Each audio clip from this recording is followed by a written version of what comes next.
and in many cases causing them to happen purposely according to a plan. There is something called dialectics, Hegelian dialectics, we can get into later, but the whole idea is to cause people to be frightened, and in order to frighten people, a frightened and fearful people will do things for you. They will submit to you if they're sufficiently frightened. And so the governmental context of what I'm saying is that the government of this country wants people to be frightened. That's why they're continually turning criminals back out into the streets. They go in, they kill 15 people in a McDonald's, they get a $250 fine and a 3 years in jail, which is, and then when we find out what actually happened, they got 1 year and the fine was commuted, and so they're back on the streets, they're turning murderers back onto the streets. There is no doubt in my mind that it is not because of loss of space, so they don't have the space for the criminal. They got space for you if you don't pay your taxes. The point is that they do not want, they want as much chaos in society. Came out a long time ago, and since then the FBI has concluded the same thing, that the truly criminal element in America is less than a 1% of the total population of America are truly criminal element. 1% or less are the murderers, are the real serious criminals. Logic alone would tell you that if you put those people in jail or you put them to death, you don't have any more serious crime. Now what? Now you have very little need for the police department. You have very little need. The people now have more time to think about things. They don't have to worry about their children. They don't have to worry about their family. They don't have to worry about crime in the streets. Consequently, they can concentrate now on who's running this government, how fair are the equitable are the laws, and so therefore it's better to keep people occupied. We've known that for a long time. That's why science, that's why politics is called political science. There is a method to controlling people. Politics is referred to as political science. It's a science. If you can keep people organized, keep people disorganized, frightened, fearful, broke, that's another thing. They want to keep you financially in a hole, then people are subservient to you. You do not want people to become self-sufficient and have enough money that they don't have to listen to you. You need crime, and you'll see why. I'll show you today why you need a lot of crime. You need to let criminals back out into the streets. They talk about something, if you think about the logic behind these rules and behind these new laws we have, it's absolutely insanity. A criminal goes out, he kills somebody, what do? They take the gun away from the criminal and they let the criminal go free. Then they say that there's just a proliferation of crime. We can't do anything about this crime that's out of control, the drug trafficking and all the killings going on and the gangs killing each other. But the point is that if you don't pay your income tax, or if you do something that's against the government and the system of things, if you get out of the line, they will find you. The IRS will find you if you don't pay your income tax. You can go into the Amazon jungles, and they will come down there looking for you. And if they have to spend $7 million, they're going to find you, and they're going to bring you back here and make an example out of you. So if they have the power. This is the most powerful military nation on the face of the earth, ever devised by men. This nation is the most powerful military combine on earth. It has always been. And if you think about the time back in, 50 years ago in 1940, when the United States was a very infantile country, it didn't have all of the high technology it has today, and just within a couple of short years, it got its stuff together and was able to meet Adolf Hitler on the field of battle throughout the world, and was able to do battle with the whole Nazi empire. But they can't do anything about the drugs in Pacoima. The problem is that they have total control over everything. So anytime you see things going on, just understand that the powers that be in this government want it that way. Franklin Roosevelt, probably most of you don't remember who he was. He was one of the presidents. Franklin Roosevelt made a statement publicly that I think is very important. He said that anytime you see anything happen in politics, you better understand it was planned that way. So anything that's going on in this country that you see that sounds crazy and lunacy, it's crazy and lunacy to you. But to those guys who are doing it, they know what they're doing. There is a method to the madness. I want to show you, and I think it'd be better if I just go on and begin with the slides, because I have so many of them, and I'll just stop and comment as we're going. Are we going to be able to... Well, I don't know. Let's see. Is that okay? Yeah, okay. On the dollar bill, you'll see on the back of the dollar bill, you'll see the symbol on the left-hand side of the bill, which is Annuit Coeptus, which means our enterprise is now a success, or our enterprise is crowned with success. Annuit Coeptus. So you're saying, fine, so you have an enterprise and it's now crowned with success. What enterprise are you talking about? Novus ordo seclorum. Novus is novus, meaning new. Ordo is order, and seclorum is where we get the word secular, meaning the world. So it's new order of the world, the new world order. George Bush's new world order is now a success. But the problem is this was put on the dollar bill back in 1934. 1934 is when the Federal Reserve actually finally took total control of the United States monetary system, and that's when they said it is now a success, because this is a symbol. This is an emblem of a secret society of Freemasons called the Illuminati, the German Bavarian Illuminati. They were a secret society founded in the south of Germany. They were called the Illuminati, the illuminated ones, the enlightened ones. They they connected themselves to another group of Freemasons in France, in the south of France, referred to as the PRED Masons. And so this symbol today, while it's on the back of a $1 bill, it is also incidentally on a document in the British Museum and in the Louvre Museum. Both have some of the original writings of that sect of Freemasons in Germany that are today on display, and on one of the documents it has that exact symbol, Annuit Coeptus Novus Ordo Seclorum, and that was in 1774 that the Bavarian Illuminati drew up their plans for what they were going to do in America and how they were going to do it. And that's not that's not just from 1934, that goes all the way back to 1774. 1775, it's a symbol of a secret society. The triangle at the top with the light emanating from around it is Horus, the god of the ancient Egyptians. Of course, this is an Egyptian pyramid. You don't find pyramids in America, you find them in Egypt. And that pyramid is the symbol of the eye, was in the Egyptian religion Horus, which was the newborn sun. Every morning when the sun came up, his name was Horus.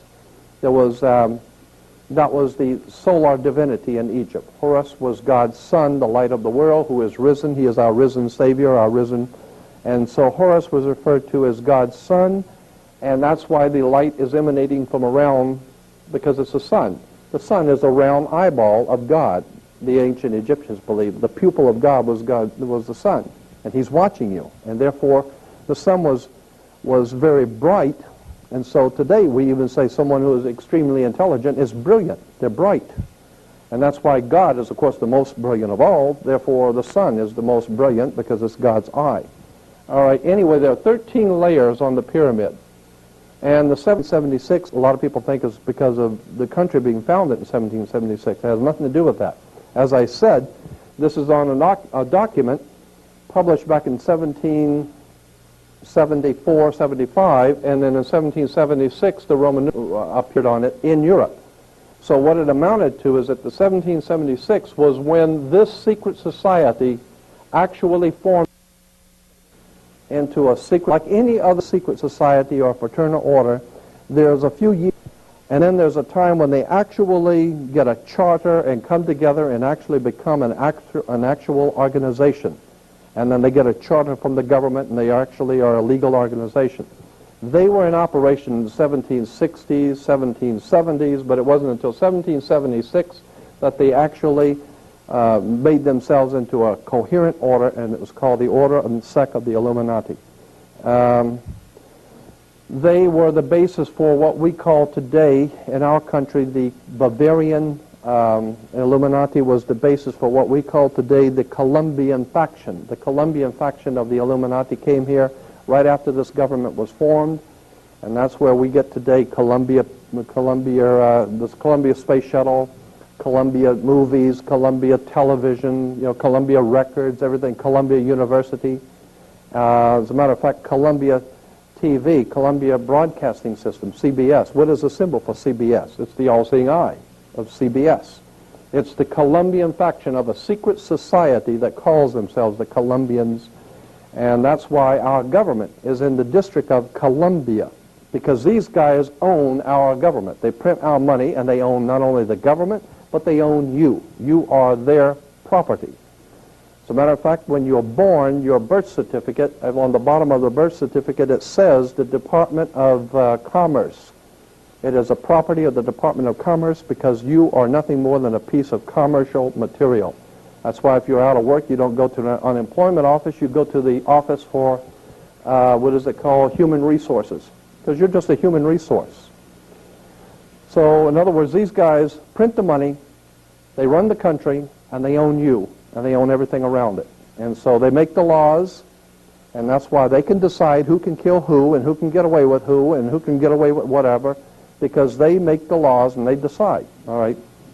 The new order of the world, our enterprise is now a success. As I said to you before, there are 13 layers in this pyramid. There are 13 letters in Coeptus. We'll get into that, all of this symbolism later. But 13 is a very important number to this secret society. There are 13 stripes. There are 13 stars here, which make up the Star of David. The 13 berries, there are 13 leaves, 13 arrows. There are 32 feathers here and 33 feathers there. Everything is done in sequence of 13 because 13 is an unlucky number. That's why we say 13 is an unlucky number, because the reason why we say it's unlucky is because it is a divinely inspired number. It has to do with God in the heavens, and therefore it's unlucky for you. And it's not supposed to be used by you. 13, of course, is based on, this is what we call Masonic Symbolism. Freemasons designed this dollar bill. Everything is done in sequence of 13, and again, I draw your attention to the fact that you have 13 stars here, which collectively make up the Star of David. There's a reason why. Here on the dollar bill, just to show you how clever these guys are and how crafty they are, they, on the $1 bill at the top, you'll see this little image right here. I think I can make that. This is just an enlargement. This is an enlargement from a photocopy machine, so it's not really that clear. But if you blow it up from an actual photograph, you'll see it is it's a little owl. It's a symbol of the Bohemian Society. The Bohemian Society meets in California on the last 2 weeks of July of every year. The Bohemian Society is another secret society that was spun off of a larger secret society. The Colombians have a little fun club, but they meet for 2 weeks out of the year in Northern California, and they're called the Bohemian Society. They meet in something called the Bohemian Grove. I have pictures, which I don't have with me tonight, but I'm going to have on my next lecture, showing all of the presidents, all of the living presidents, excluding the new one, but all of the living presidents at Bohemian Grove in Northern California, and they're all wearing red and black Ku Klux Klan dress type of regalia, like the Ku Klux Klanners, with the pointed headdress and everything. And, I mean, that's quite a sight to see presidents dressed like Ku Klux Klan members, right? And they're standing in front of a big open pit of fire, and behind them is about a 20 to 25-foot owl behind them. And the article in Elm magazine and Time magazine, I've got 2 or 3 different magazines showing basically the same pictures. It says that the presidents meet with all of the heads of industry throughout the world, all of the heads of state throughout the world, and all of the most important wheeler dealers in this country, and they all meet up in Northern California, and they have rituals where they go before the owl after midnight, And then what a picture you got, with all the presidents dressed up like Ku Klux Klanners with black and red robes on before an owl. And these are your presidents of this country. And the reason why they chose the owl is because the owl is a symbol used in Europe by secret societies, because the owl is wise because it sees things in the dark. And the implication is, of course, that's why they're where they are, because they're very brilliant and they know things that you don't know. So they see things in the dark and they put their little owl on the dollar bill. It's just a clever little thing, but it shows you how these guys think. We get into Masonic symbolism. When you drive by a Freemasons, the Masonic Lodge, you'll see the square and the compass and then the G in the middle. The G is for not God. Everyone thinks it's for God. It's not. It's for geometry. Actually, it goes back even further than geometry. In 1717, it was stood for geometry. But the G has been used by secret societies as far back as ancient Greece, meaning the generative principle, the principle of generation or sexual principle in nature. And so when you see that G, just remember it stands for geometry now. So talking about geometry, here is a typical geometric figure of a three-ring square. The circle, the triangle, the square all have Masonic and spiritual meaning, as you'll see. But here we have the square within the magic circle. Here's the Washington Monument from above, the square within the magic circle. Incidentally, the Washington Monument is the Egyptian obelisk, another, like the pyramid on the dollar bill, another Egyptian symbol, because what America is referred to by the secret societies throughout the world as the New Egypt. That's a term that is given to them in their given to America in their literature, the New Egypt, because our whole laws are based on the ancient magic of Egypt, the white and black magic. That's why your police cars have black and white cars, because it's the idea of black and white magic coming out of Egypt. And, these people that are running this country are really devious. But here we have the mystic star. I think I'm probably going to have to adjust each one. Here's the mystic star, to give you an example, is a seven-pointed star that's used in secret societies. You'll see it all over. Seven-pointed star. Here's Masonic Orders of Fraternity. Again, you'll see it.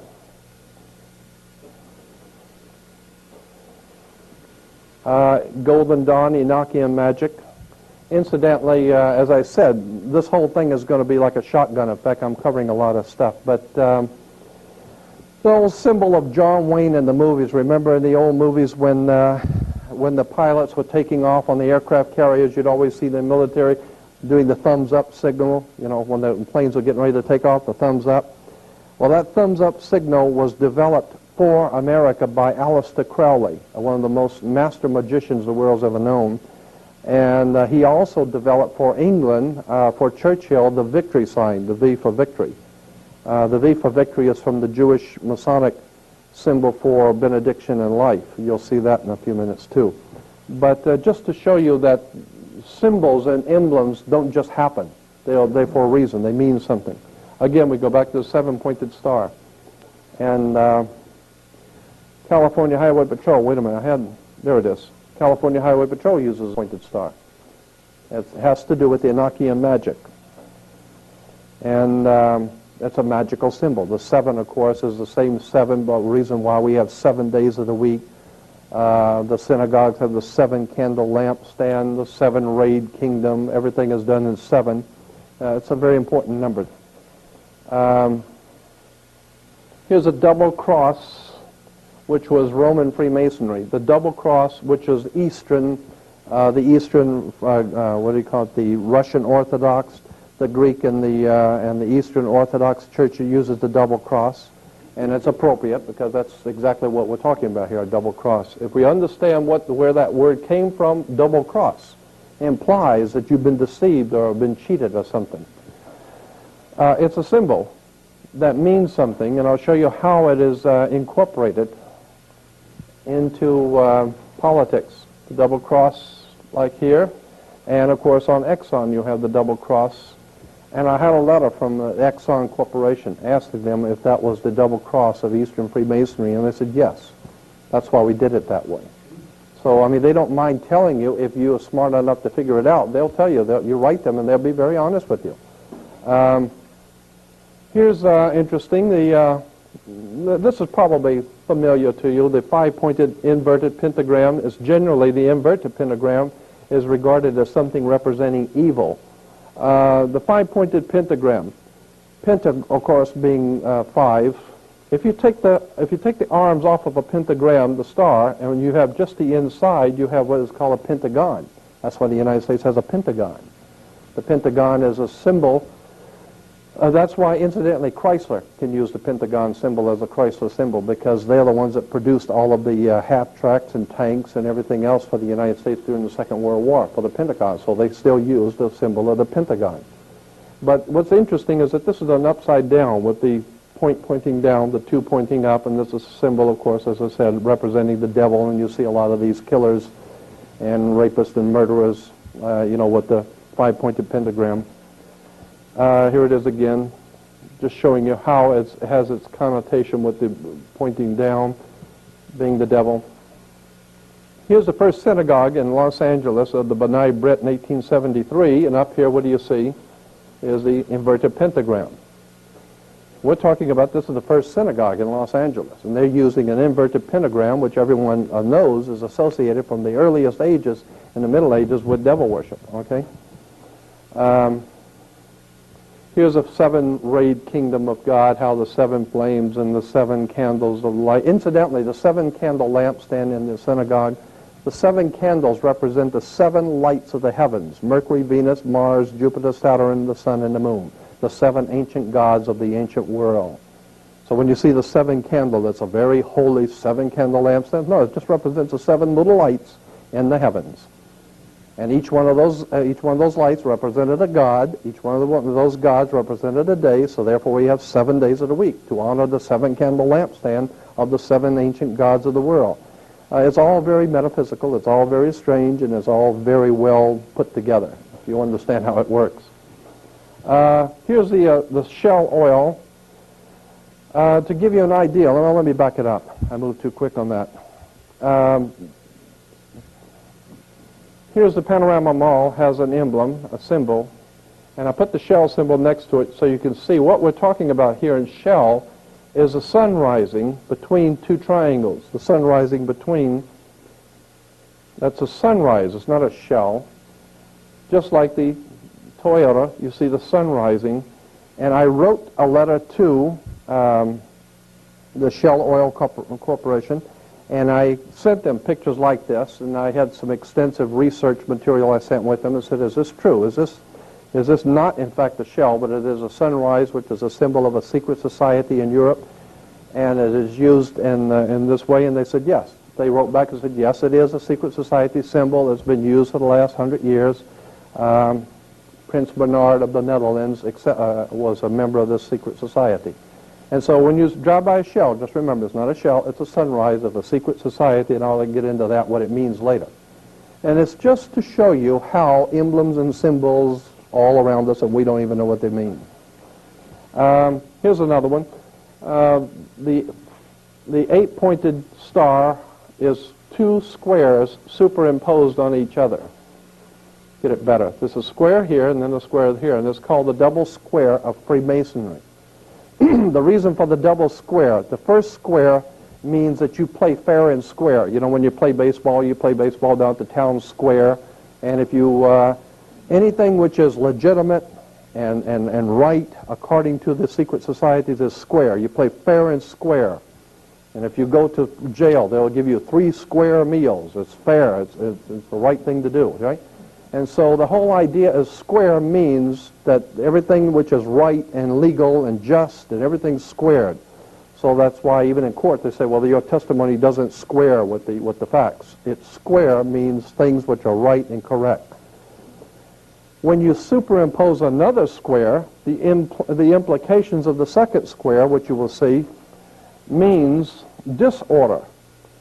It's the intertwining of both order and disorder, meaning that you have the power over what is right and correct, and you also have the power over disorder and things which are not right and which are not correct.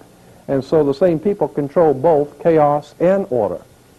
Incidentally, that's why you have, well, I better not get into that because that's going to come up in a minute. Here it is again, the double square Freemasonry. The chevron oil is actually the double square Freemasonry. See, this is two squares. Oh, wait a minute. This is two squares. What this chevron is, and that's the word chevron.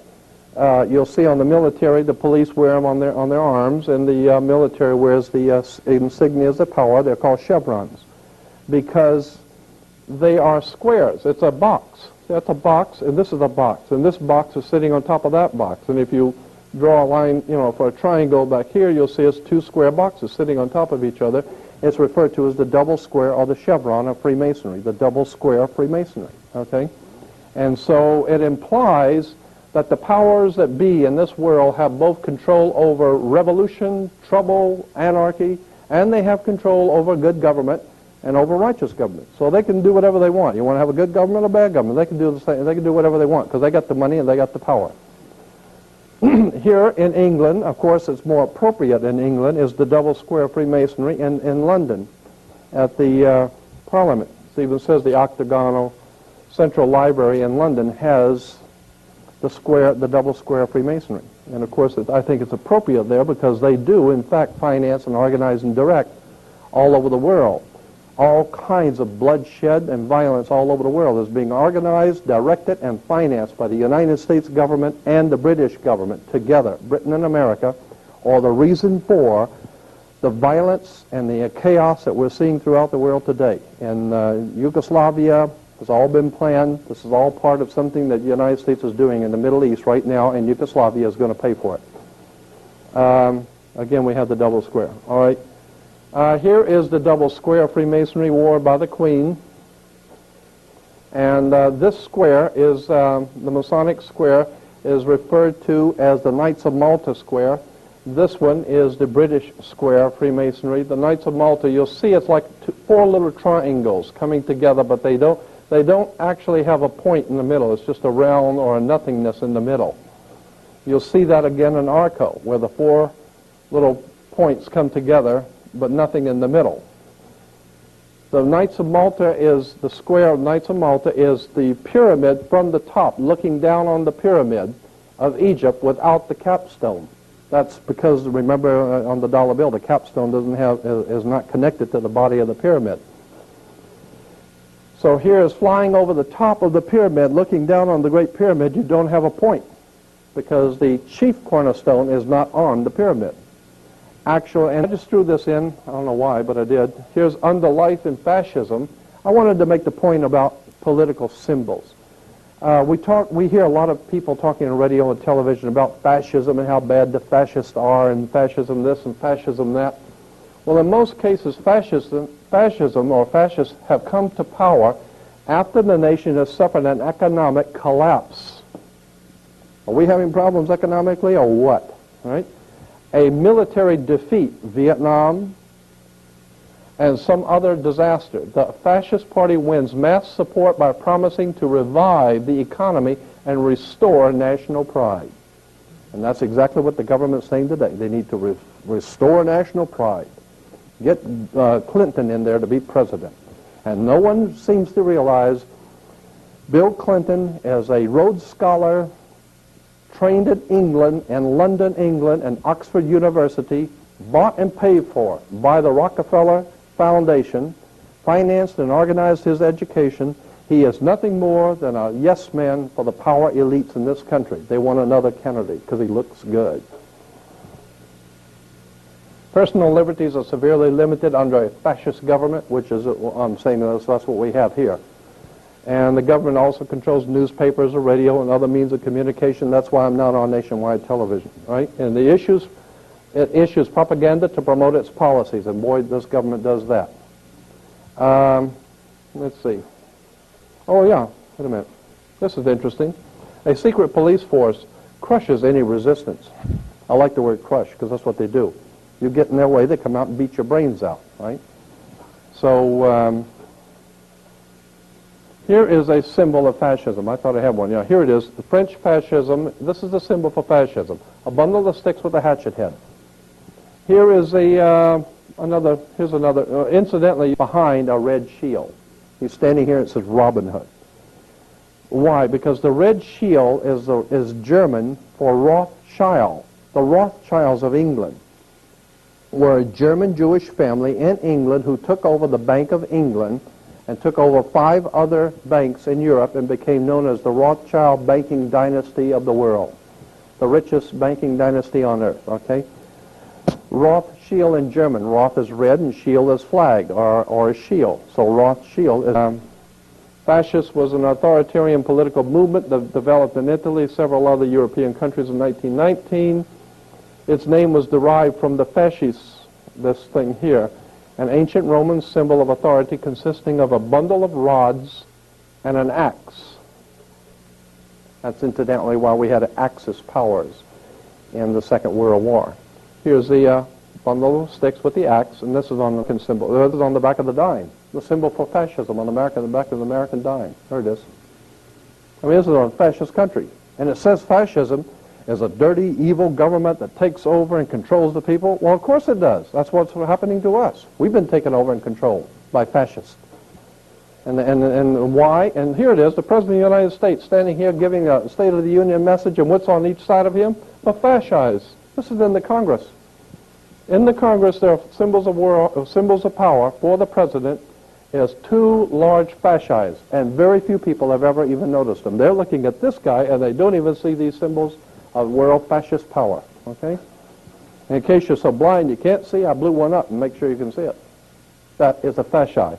A bundle of sticks with a hatchet head, and it was used in Rome. Let me explain why it's a bundle of sticks. The idea was in the Roman Empire that Rome could not police the world. What Rome needed to do was to collectivize a police force. That's why George Bush keeps talking about it's not just us in the Middle East, not just us in the Middle East, it's a conglomerate, it's a group of us. We merely represent a contingent of a group of nations there. It's not just America. That's the concept of fascism. It's not one stick, it's many sticks joined together with a hatchet head. So one person, one government can't do it, Bush says. What we need is a united nations where we can all unite our sticks together, and now we got power. Now everybody crawls on their knees and kiss the boots because they have a collective consensus of fascist rulers. All these guys get together. That's like the East Side Mafia getting together with the West Side and bring in the New York boys and some of the families out on the West Coast, and let's put this thing together and really rape these people good. And that's what the symbol of fascism means. They now have an axe tied together with a consensus of power. We have a fascist world government right here in America. Here's the United States Senate. 2 fasces on the Senate. I mean, even in playing cards, you got fasces with the king and the jack. That means something. There's a reason why the ace is the highest card in the deck. That's something else. Aces are always higher than the king for a reason. Here's another symbol, a geometric symbol used in Freemasonry by these secret societies. A triangle, the pyramid, within the circle again. And incidentally, the pyramid or the triangle is important because it goes back to the old pyramid of Cheops, which incidentally, I don't know if you know this, but the big pyramid it's called the Pyramid of Cheops in Egypt has no peak. It has no point. It has no point on it. It's the chief cornerstone of the point never was there. And the circle represents, of course, the sun. This is the sun, always the circle. And it has to do with Stonehenge. Stonehenge is a symbol for the sun in the old ancient Anglo-Saxon Germanic secret society. So that's why Stonehenge and the pyramid are connected. The numerology in Stonehenge and the pyramid are both the same. There's a lot of interesting stuff there when you get into the numerology of the pyramid and Stonehenge. But here's an example of how symbols are used. All right, here's a dictionary of Freemasonry, and here, I'll blow it up. You'll see the triangle and the circle again, and here's the cross and the crown, and we'll go through that in Holy Bible, and the G again for God, which is actually geometry. But this is the triangle and the circle, okay? It's because of the triangle and the circle here. And it has to do with God. It's a symbol of God. It's used in Freemasonry. It's, again, we'll go through. Here's the Bible, Star of David, and up here at the top. Oh, and here it is. But over here on the bottom, it's called the Royal Arch. You may have heard of that in Freemasonry, the Royal Arch degree. And there it is again.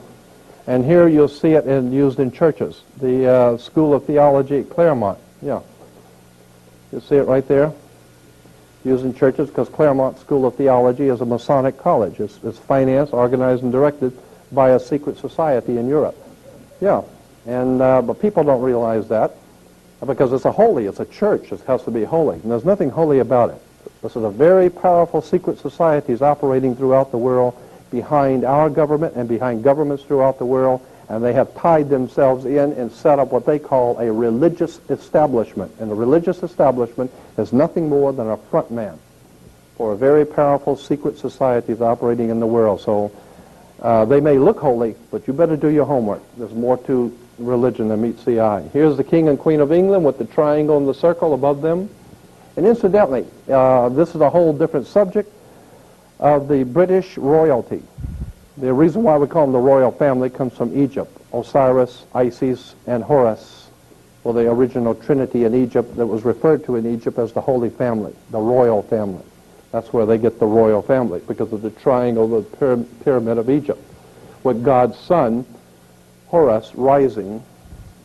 And so there's nothing holy about these people at all, okay? And when the King of England, interesting, when the King of England becomes king, the Archbishop of Canterbury, like we have our religious, I don't know who it is, but when the King of England is crowned king, listen to what the Archbishop of Canterbury has the king say in his inauguration ceremony. Prince Charles, if he becomes king, incidentally he won't, but if he did become king, would say upon taking the throne, the Archbishop says, "You are now being crowned King of England for Jesus Christ. You are sitting on the throne of David for Jehovah, the God of the Old Testament. You are, in fact, Messiah waiting for, or Shiloh, who is waiting for the Messiah to come back. So you are going to rule God's kingdom until Jesus Christ comes back." That's what the king is told in his initiation rites. The King of England sits on the throne of the God of the Old Testament for Jesus Christ. He represents God's kingdom. And of course we understand that God's kingdom is going to unite the world in some wonderful paradise condition, and therefore the England is referred to as the United Kingdom. So this is it gets very, very interesting when you see where royalty comes from. They actually believe that God put them there. They're a holy family. But the whole thing is based on Egypt, pyramids, triangles. To give you an idea, El Salvador has the triangle, and they have the circle and triangle. Incidentally, let me go back here. There's a little thing, I'm going to have to get into that on my next one because I don't have any slides to really show you, but there's something called a Phrygian cap of liberty. It's a cap that the old French Illuminati Freemasons wore when they overthrew the French monarchy and the French Revolution. You'll read about in school the French Revolution, those guys who actually overthrew the French government and the French Revolution, they all wore a little cap. It was like a stocking cap, a red stocking cap. And that was a symbol of something called the Phrygian cap of liberty.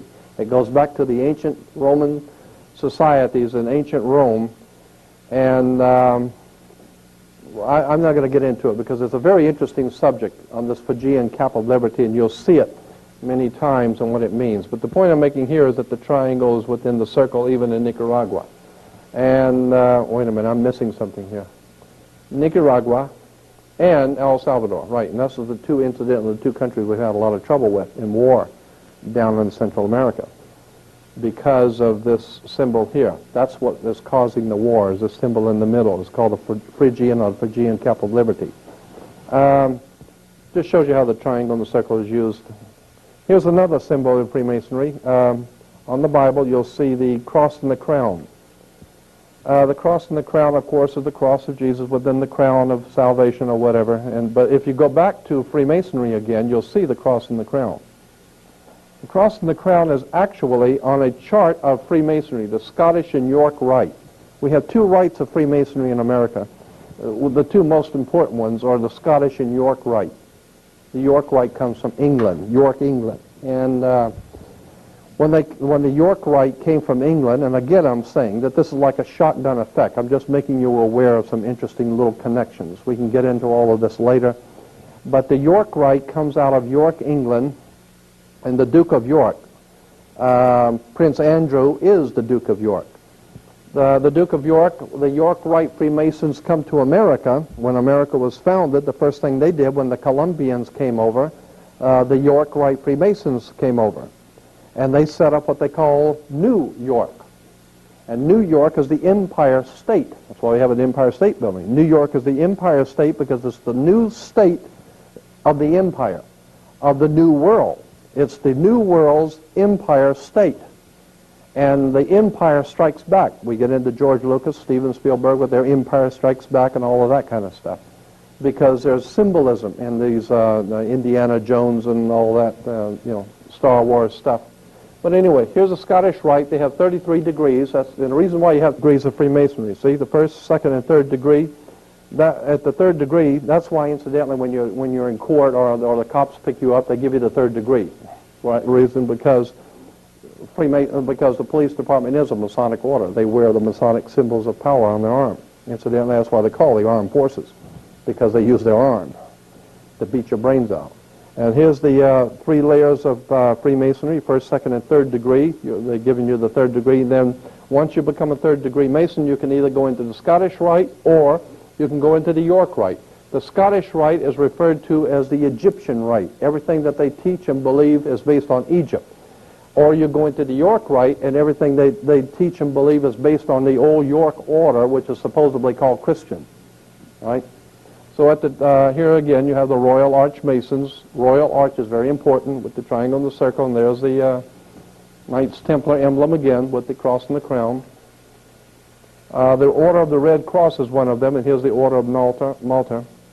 When you're giving money to the Red Cross, just remember where it's going. It's going to a Masonic order. And that's why, incidentally, Red Cross can go behind enemy lines during wartime and negotiate for prisoners. Why can they go behind enemy lines and you can't? Because they're part of the war. They are part of the establishment. They operate on both sides. So we got Royal Arch Masons with the triangle representing the pyramid within the sun. We got the Red Cross, the Order of Malta, and that's why Bush went to the island of Malta. They have this summit, and the summit is the top of a mountain, and the pyramid is the old mountain of God. And here's the York Rite with the Order of Knights Templar again. Now here is, I'm just showing you this so that, here is the, again, it says the pilgrimage to Virginia of the Knights Templars with the cross and the crown, and the Star of David with the Masonic handshake. That's the Knights Templar Masonic order, and here it is on the Watchtower Society of Jehovah's Witnesses. So a lot of people, poor Jehovah's Witnesses, they have no idea in the world that the man that founded their order, Charles Taze Russell, was in fact a York Rite Freemason. He was financed out of London, England by Lord Philip de Rothschild. His money came from England to found an order called British Israel Freemasonry. He is nothing more than a Freemasonic conspirator to help the masters in England take over our banking system and our government and have everybody prepared to crawl on their knees and wait for God's kingdom, and Jehovah's going to come to save you. Don't bet on it. Cross and the Crown Lutheran Church. That's many places. Kingdom Identity Ministries got the cross and the crown. It's found in different churches throughout. Here it is again. All the, these are like what am I trying to say? A catalog for religious symbols. And here's a grinning Cheshire cat with his and he's got the cross and the crown. So when you go to churches and you see this cross and the crown, just know there ain't nothing holy about it, and don't represent nothing holy. It represents a very powerful secret society. Same people who are printing your money are directing the churches. Freemasonic orders. Here's Christian Science, cross and the crown. Mary Baker Eddy's husband was a Freemason in Germany. He was connected to the cross and the crown of the York Rite. You find it everywhere. And I'm just making a point, and the point I'm making here is that so many things that we see in churches we think are religious, we haven't got the faintest idea where these churches came from and what they mean. Here it is on church rings, commitment to Christ, and what they have, Masonic symbols on the... Anyway, here's right here in Pasadena, the Methodist Hospital right over here. We're walking distance. Methodist Hospital, Southern California, Masonic emblems from Europe with the cross and the crown. And they're called, incidentally, those this is interesting, those Freemasons who are operating out of hospitals are referred to as Knights Hospitallers. They are the Knights Hospitallers. They are the ones that have control over the health in America. The American Medical Association, the American Health Associations, all hospitals come under the Knights Templars, or what they call the Knights Hospitallers. So when you hear all this crying and complaining on the news by the politicians talking about the absolutely prohibitive cost of medical care, what they're saying is our brothers in the Knights of Hospital, the Knights Hospitallers, need some more money. So they're jacking up everything. We're being had. We're being had by some very powerful secret societies that control our very life. Everything we see, everything we hear, our food is dominated by them. They're putting chemicals in our food. They're killing our people. They're beating people up in the street. They don't really care. These are fascists. They don't care a thing about you or anybody else. They have only one thing in mind, and that is the direct control over the human race. It's called the New World Order. Here's a community Bible church over in Van Nuys, off of Van Nuys Boulevard. Incidentally, you'll see pyramids all over it and triangles. And here's the front. And inside, you can't see it too well. I got to do a better picture of that. But anyway, it's the cross and the crown. Santa Anita Apostolic Church, cross and the crown. It's right here on Santa Anita Boulevard. Here's another one. This is over here on Colorado Boulevard in Pasadena. It's I think it's a Presbyterian church or a Methodist, I'm not sure. Inside, here it is again. And so when people see all of this, it looks very holy. What you don't understand is that this comes from the Middle Ages. These are symbols out of the Middle Ages of secret societies of Freemasons. This is Freemasonic emblems, the colors. There's a reason for the blue. There are a reason for colors. There's a reason for the symbols. It hadn't got a thing to do with the Lord. It hadn't got anything to do with anything that's holy. These symbols come out of the Middle Ages, out of Germany and France and Spain and England. And as they move into our country and taking over our land and subverting us into slaves, they give us all of these symbols and emblems with their Masonic order of Knights Templars. And they think they have pulled it off. But like Lincoln said, you can fool some of the people some of the time and most of the people all the time, but you can't fool everybody all the time. They haven't fooled me. I've been on this for 35 years. I got associated with this through my mother's uncle when I was a little kid. He worked at the Vatican Secretary of State's office as a civilian. And every 3 or 4 years he'd come home and talk about all of this stuff. So I grew up listening to this. And here is a Sovereign Grand Commander's flag for World Freemasonry. Okay? And on the supreme flag, which is, of course, they accepted all over the world. Incidentally, if you go into a court today, when you go into a court, if you see an American flag in any court, state or federal court, if it has a gold fringe around the flag, do you know what that means? There's a very good reason why certain flags have a gold fringe. In other courts, the flag does not have a gold. Happy. We're at war. You see that gold? That means sovereignty. We are at war. Gold fringe means martial law. So when you go into a courtroom to pay your fines or a ticket or anything, and you do with something occult, but the words Ordo ab Chao. You'll see it, Ordo ab Chao. You'll see it in Masonic literature, the double-headed eagle. Incidentally, you probably have seen the double-headed eagle many times. The double-headed eagle in Freemasonry means a Masonic order is symbolized by the eagle. Incidentally, we have an eagle as our symbol in America. But the double-headed eagle means that it is a Masonic order that has jurisdiction, like the eagle of America has jurisdiction over us. The double-headed eagle implies, according to Masonic literature and all their reference work, implies that the Masonic order has jurisdiction over the Eastern world and over the Western world, over the East and West. So in Russia and China and all those bad, evil people over there, as opposed to Western Europe and America and England and the West, it's still the same game. Ordo ab chaos, in Latin, order out of chaos.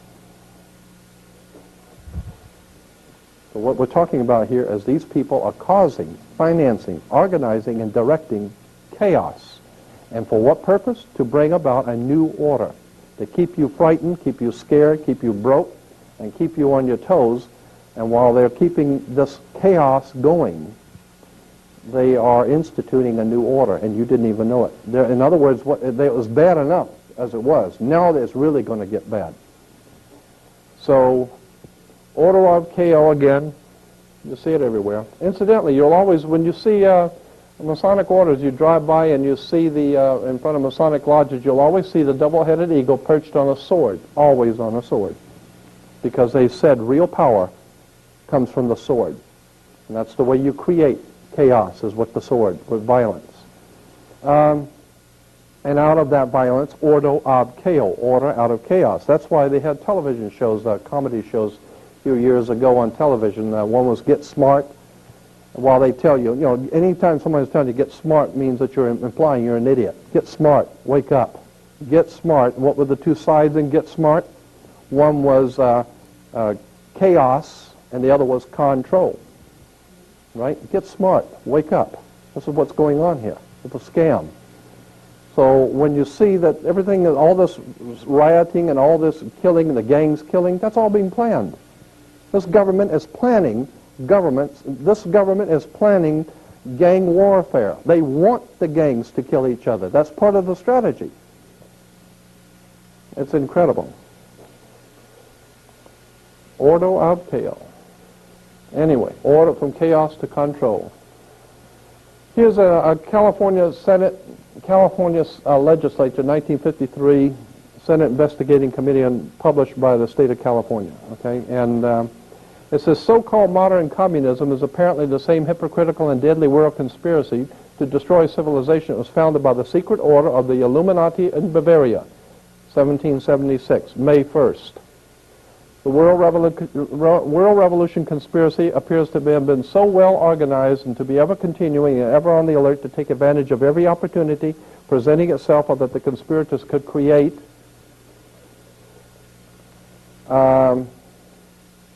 It is significant in this connection as early as 1783, when unsettled conditions and dissatisfaction in some quarters had arisen in the American colonies, subversive anonymous sermons were circulated among the colonial army to incite dissatisfaction and rebellion. George Washington immediately called the army together, and in addressing them, he used this significant language. We're talking about 1783.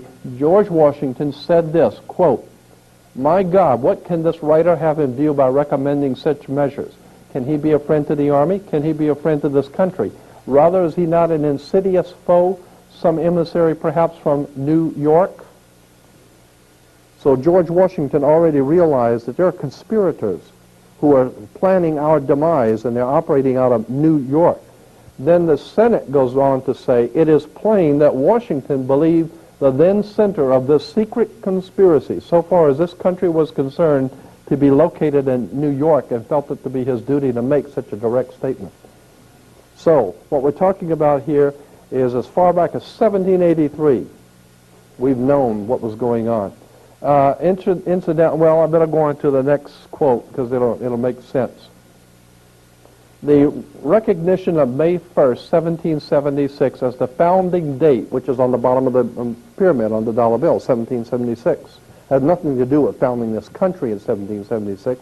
It has to do with the founding of the Illuminati in 1776. The recognition of May 1st, May Day. That's why military, when a plane's going down or there's trouble, They call it, it's a Mayday call. It's a Mayday. Mayday means trouble. That's right, because these people are trouble. They cause chaos, violence, revolutions throughout the world, bloodshed in Afghanistan, in Yugoslavia. Anytime these people decide they want you, that's trouble. It's Mayday, and that's the symbol for them was May 1st. That's when their conspiracy was formed in 1776.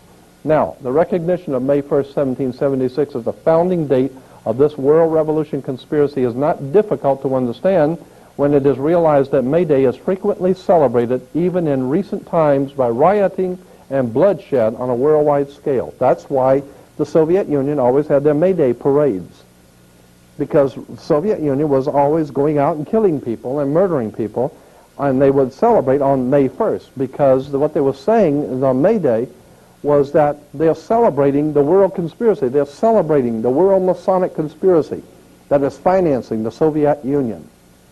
And incidentally, and as it says, it's often celebrated, even in recent times, by rioting. That's when we had our last riot in Los Angeles, was on May 1st, May Day. I mean, the thing that happened in Los Angeles was set up. The CIA and the federal government set up what we call the riot in Los Angeles. They set up those four guys to, the whole thing was a setup. Dick Gregory even got into this for a 3-hour talk on KPFK, where this whole thing of Rodney King beating was a setup. It was all planned. It was purposely planned. It was purposely designed because they knew the people would be angry and would riot. It was a setup. The whole thing, that's why in wartime, we call in this country in wartime, generals talk about the theater of war, the Pacific theater, the Atlantic theater, the European theater. The theater implies it's an act, it's a plan. It's just a theater, it's entertainment. You know, that's all it is. It's a theater of war.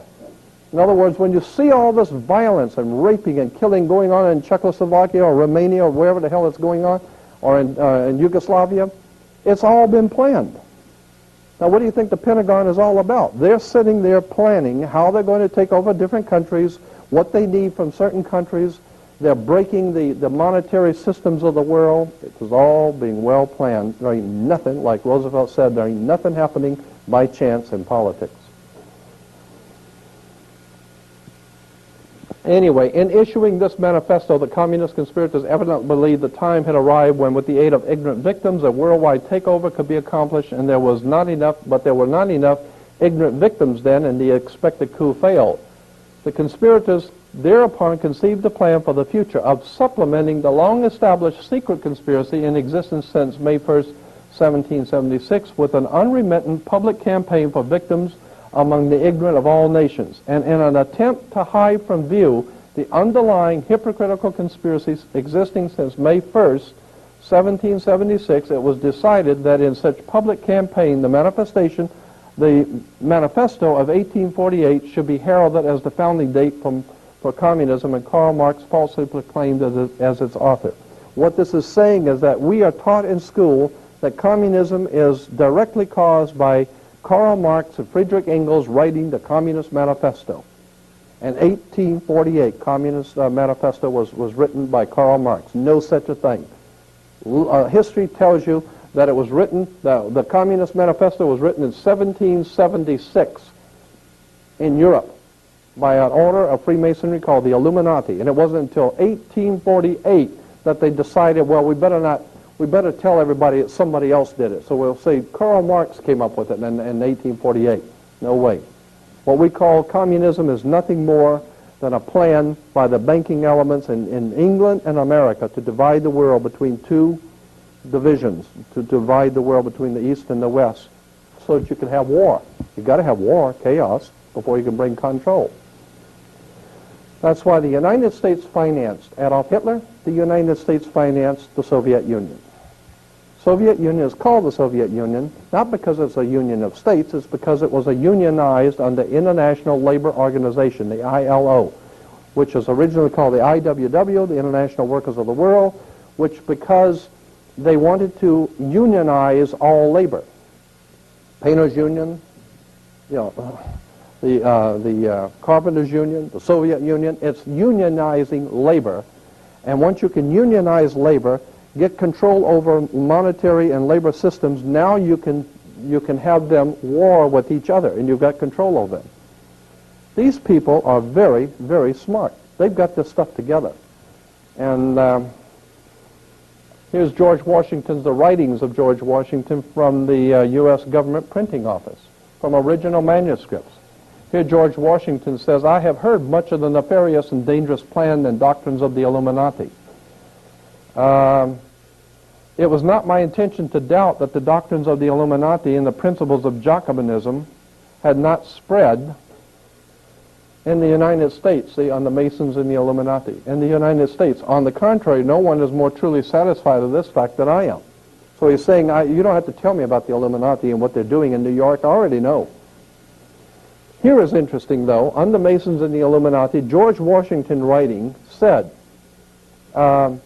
individual Freemasons of them, in other words, he's saying in this letter to the man who wrote it, I don't believe all Freemasons in the whole world are evil. I don't think all Freemasons in the whole world are bad. But I know what you're talking about when you say that there is a secret conspiracy operating out of New York and in America and throughout the world. Nobody is more truly convinced of that than I am. Of course, there's a lot of ignorant people in Freemasonry that don't know any of this. But that individuals of them may have done it. I'm going to paraphrase this because it's in Old English. Washington is saying, the idea I meant to convey was that I did not believe that the lodges of Freemasons in this country had, as societies, endeavored to propagate the diabolical tenets of the first, the Illuminati, or the principles, the pernicious principles of the latter, the Jacobins, if they are susceptible to separation. But that there are individuals in the Freemasonic order who may have done this, or that the founder or instruments employed to found the democratic societies of the United States, later to become known as the Democratic Party, the founder or the instruments employed to found the Democratic Party in the United States may have had these objects in mind and actually had the separation of the people from their government in view is too evident to be questioned. What he's saying is that the Democratic Party was founded by a secret society of Freemasons that have one thing that they wanted to do, and that is divide the people from their government. Because before, under a Republican form of government, the people had total control because they were sovereigns. Under a democratic system, when you elect a Democrat, they were already had the idea of separating the people from their government. You just elect some airhead here and send him to Washington. But what you don't know is that this person is not even allowed to run for office unless he is one of them. He's not even allowed to run for Senate or for the state or for any position without being a part of this thing. So if you want to run for office, you just go out and try and see how well you can run for office without being a part of the Illuminati or the Freemasonic order of things. If you don't belong to the right club, Jack, you ain't going nowhere, period.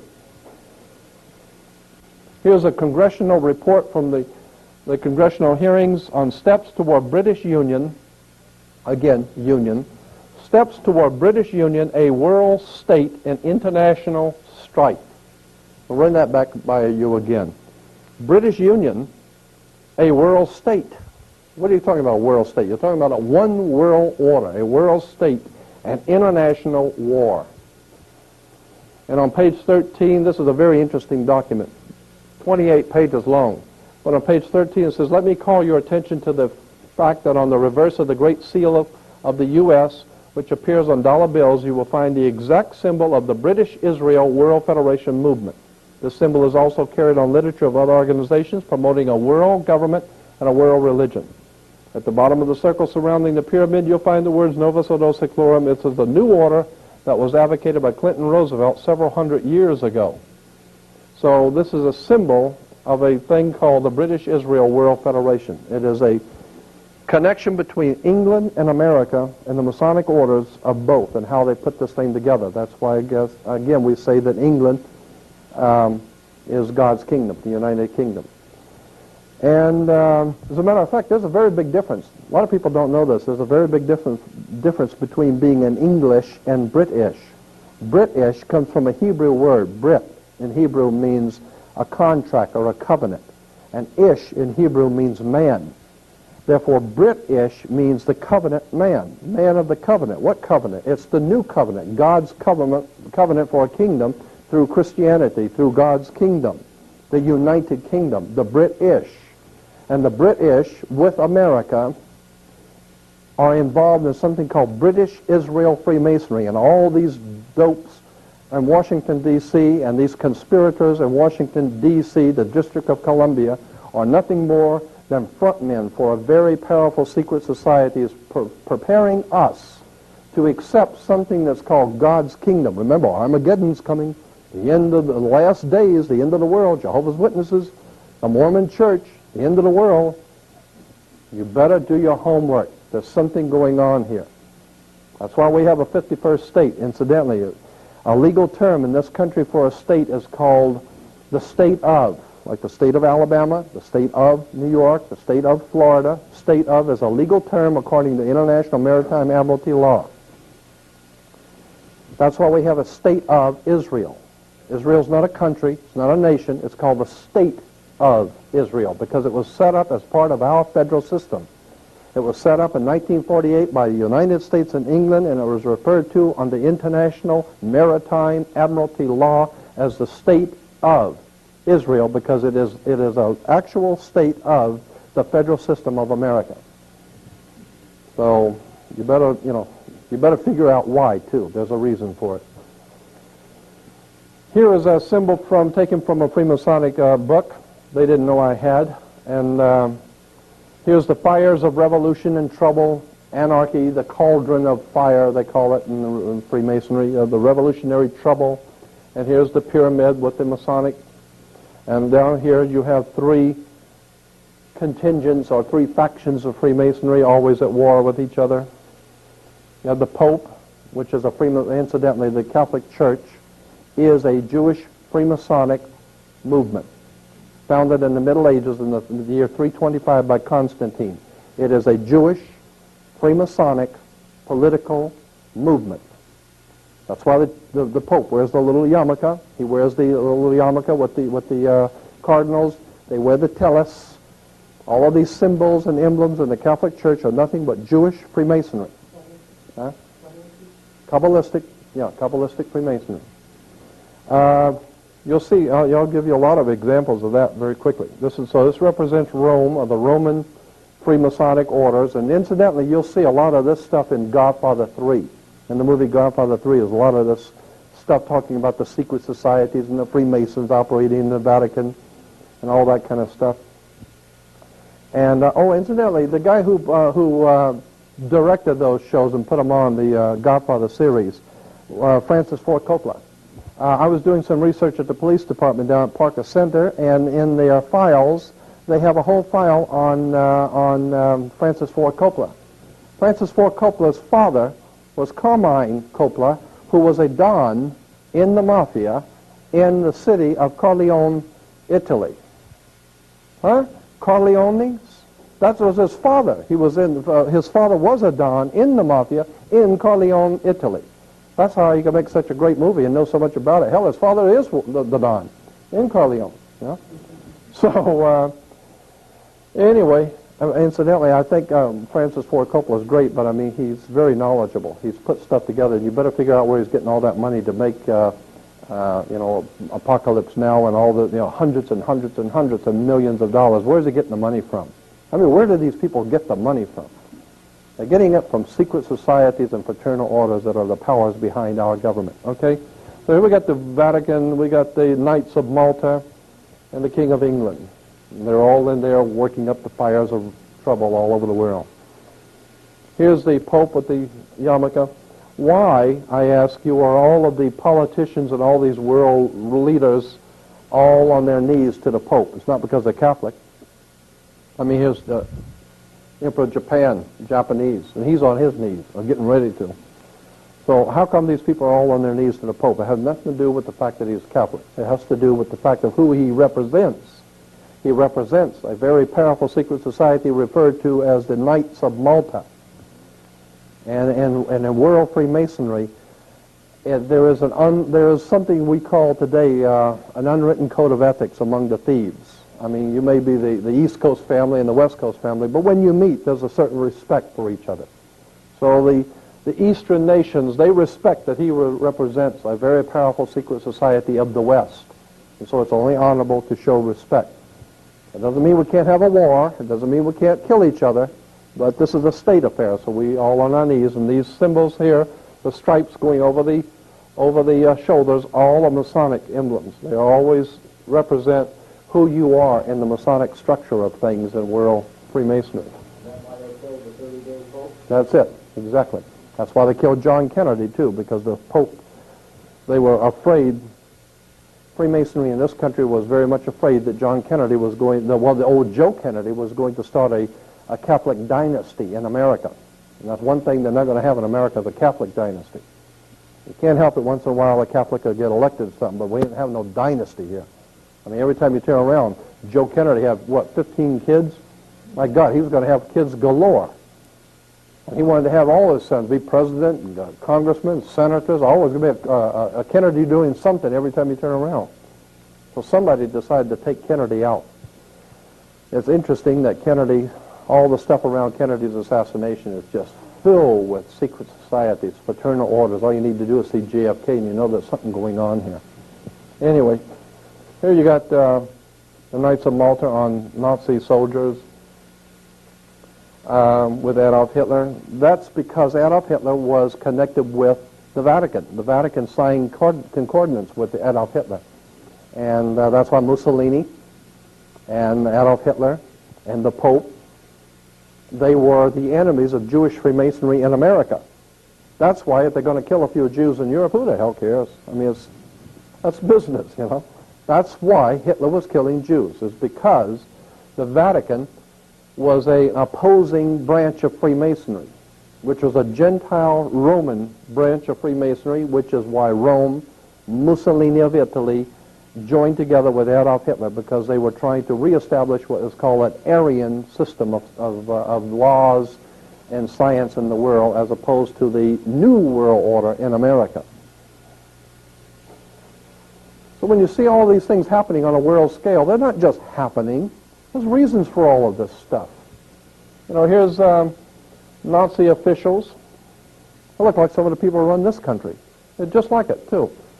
And they look about as, yeah, don't they? Don't they look like governors and senators and whatever? And so here's an emblem right here. This is the Knights of Malta. They all wear the Knights of Malta symbol, Masonic Order of Malta, Roman Freemasonry. But then down here is this is the Military Order of Malta. Incidentally, when you see the round circle with the swastika was the old Aryan Hindu symbol for the sun. Like the Egyptians had Horus, well, the ancient Aryans of India had the swastika for the sun. Incidentally, the swastika for the sun for the Aryans and the Buddhists, the broken legs went the opposite way. Hitler inverted them and went the opposite way. The Aryans had it going clockwise, which meant something spiritually in the esoteric. Hitler broke the legs and made it go backwards, which meant it's going back to the east instead of going to the west. So he was reestablishing the old Aryan empire on the ancient Eastern occultism. All of this has to do with secret societies and subversive movements. But anyway, this Knights of Malta religious emblem here on this one is interesting because when you enlarge it, I think I need to, that's pretty good. You'll see that it is the same one as the other one we showed on the before, Knights of Malta, but you'll see it's two circles. There's an outside circle and an inside circle, all right? Here it is again. Outside circle and inside circle, okay? Knights of Malta, religious Knights of Malta cross. And there it is again. But where is this at? It's in Pasadena. First Congregational Church in Pasadena. See?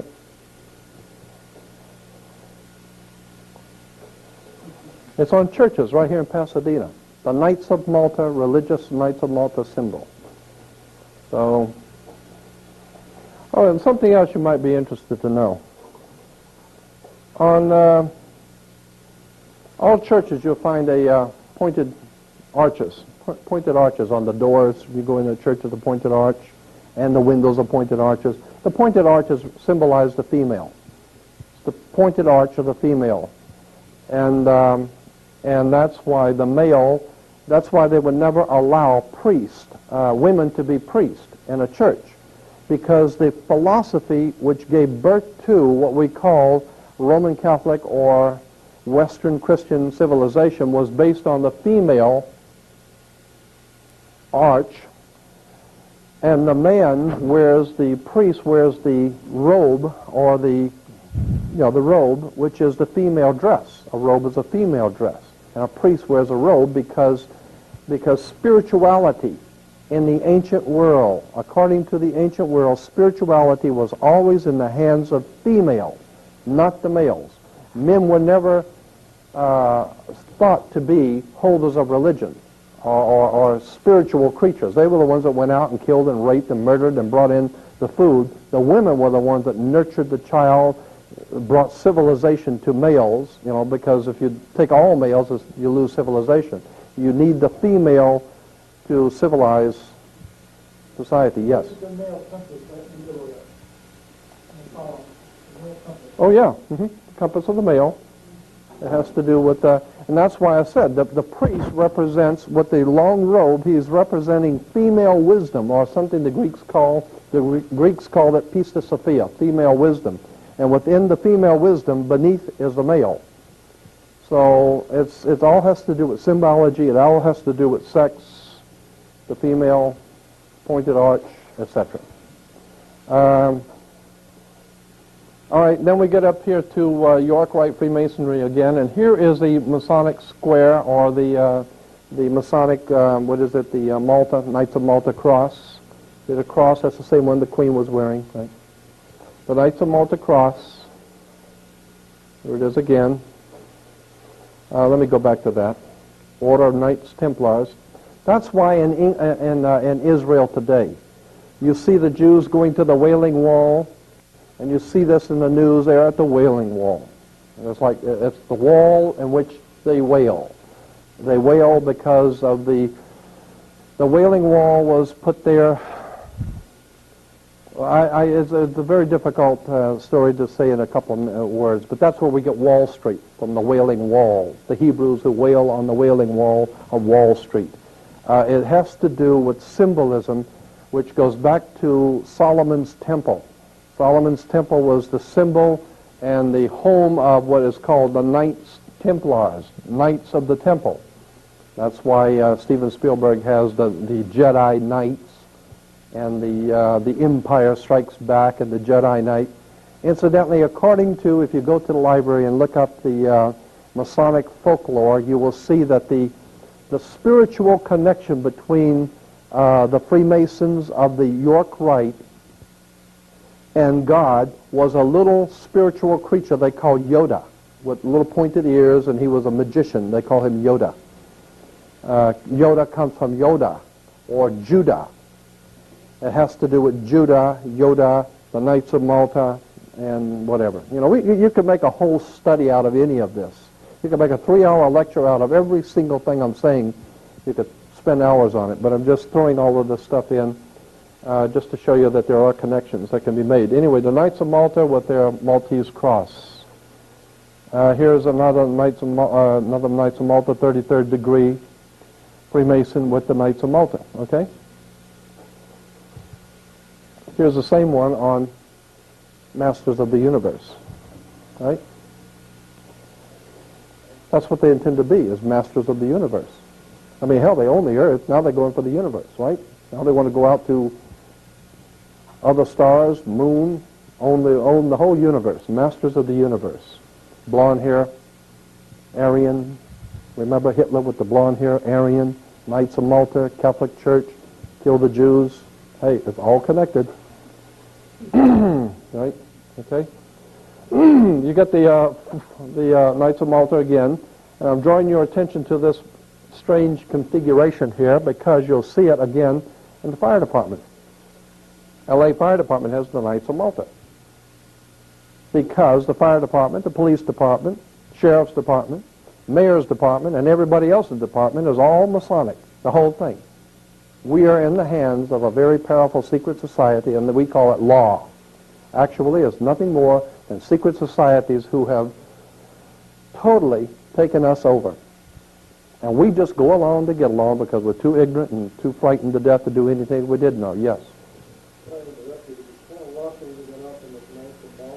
Yeah, on a red background. The Knights of Malta are a Gentile Roman Freemasonic order coming out of the old Roman Empire, which was the collective power of the old world of Europe, because Europe was dominated by Rome.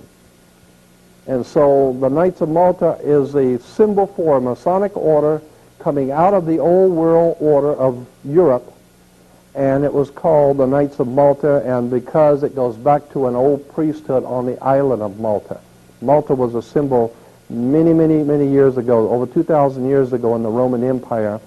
Let me think of something that's comparable. You know, there are certain places in our country that are hot spots for occultism. And in the Roman Empire, Malta, the island of Malta, was a place where you go there, and those people are really off the wall out there. They got strange stuff going on there, occults and all that kind of stuff. So Malta was always a symbol for occultism in the ancient world. And so the Romans had what they called the Knights of Malta, the knights who operate. Yes? No, the Illuminati, all right. The Illuminati is a relatively new phenomena in Freemasonry. It came in 1776 with Adam Weishaupt. But what the Illuminati was merely a course correction in Freemasonry. There was the Roman world under the Roman domination of Europe, Freemasonic orders. There was the coming out of Spain, France, the coming of what is called York Rite or Scottish Rite Freemasonry, England, Spain, France, coming into America to found a new world order, but above them, above the two orders, which is the eagle with the double head, implying that both sides, both the old world order and the new world order, are being dominated by a third one. And that's what Ian Fleming in his James Bond novels was talking about, that there's a third power over the two. And it's controlling both. And that's the Illuminati. No, this is just showing the Knights of Malta symbol, which is Roman Freemasonry, but it shows how they don't mind using both sides, as long as you remember that America is a York Scottish Rite country.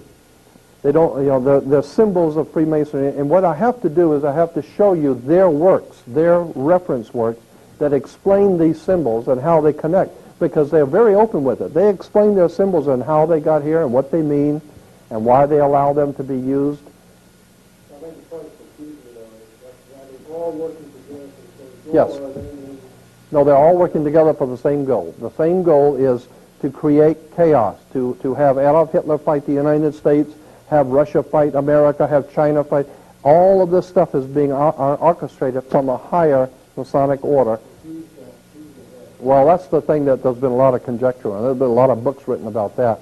Ian Fleming wrote his James Bond novels. He called it Spectre. Remember, the secret petting the cat, and he's putting the West against the East all the time.